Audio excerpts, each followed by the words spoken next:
Well, I think I can summarize the president's foreign policy agenda with two words: America first. And that means putting the American people and the American taxpayer first.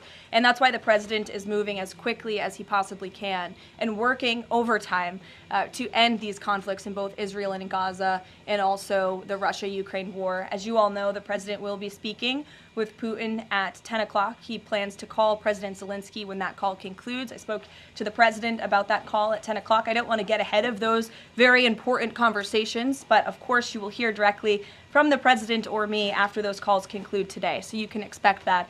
As for Israel and Gaza, the president continues to not only himself but his national security team engage in talks on both sides of this conflict. The president made it very clear to Hamas that he wanted to see all hostages released. And last week, when we were flying out of town, there was great news on that front with the return of Eden Alexander, who is the last remaining hostage in Gaza. So to answer your question, the president is always thinking about the American people, the American taxpayer first. He wants these conflicts to end, not just to save money, but most importantly, to save lives.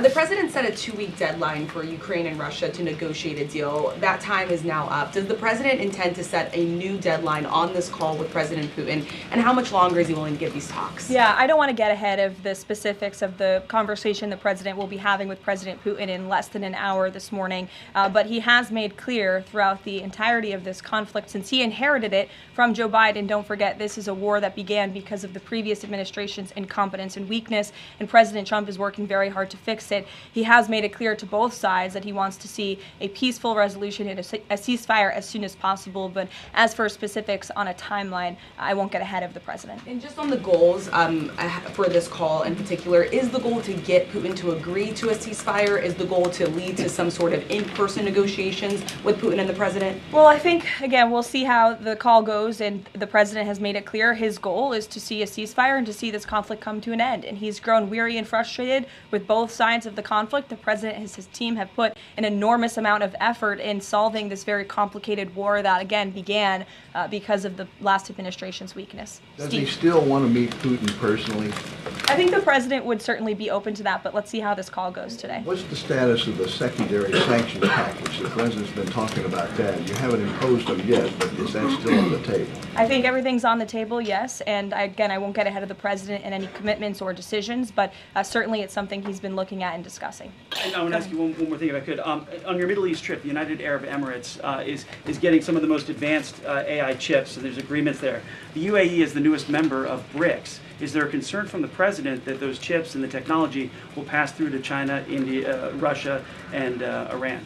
Part of going to the Middle East was to ensure that the United States, that this part of the region, our Gulf partners, know that the United States of America is there for them again, and that they should be investing in the United States, not in China. And these AI agreements, particularly the one the Secretary of Commerce signed in the UAE, has security guarantees to ensure that China is not getting the advantage, but the United States is getting the advantage when it comes to AI, and that the UAE and the U.S. are working hand in hand together to invest in this space. So you read the agreements, there are security guarantees, and this was a great trip for the country, no doubt.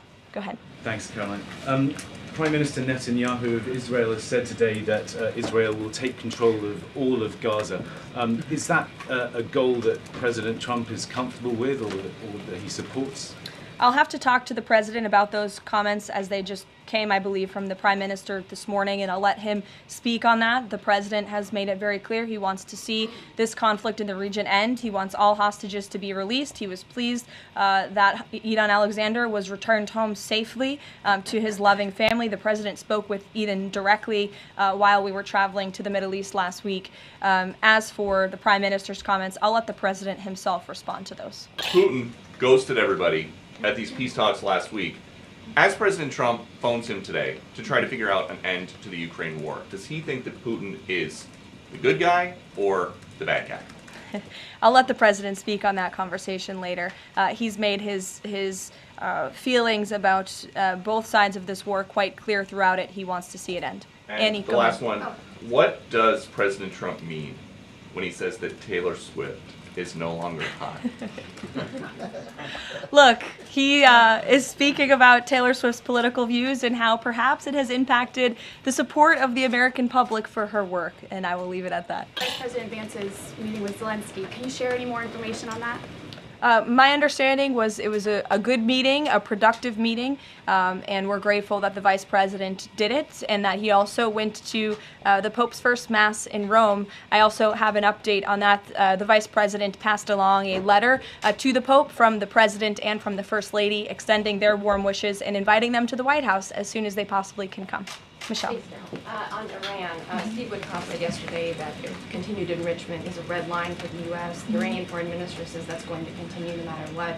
How committed is the U.S. to that red line, and what's the next step for the next round of talks? We are 100% committed to that red line. The President, Special Envoy Witkoff, Secretary Rubio have made that incredibly clear, not just to the American public, but also in those discussions that Special Envoy Witkoff has had directly with the Iranians. And the next round of talks? I don't have an update for you, but we can get one. To the back row. Go ahead. Thank you, Karoline. You're welcome. South Africa's president says he's going to come to the White House to meet with President Trump on Wednesday. What are the president's expectations for that trip? And South Africa's president recently said he believes the folks that have been resettled here recently are cowards running away from problems in South Africa. Does the White House have a response to that? So I did see the South African president put out that statement. I want to confirm on our end with our Secretary of State and National Security Advisor, and we'll get back to you on that.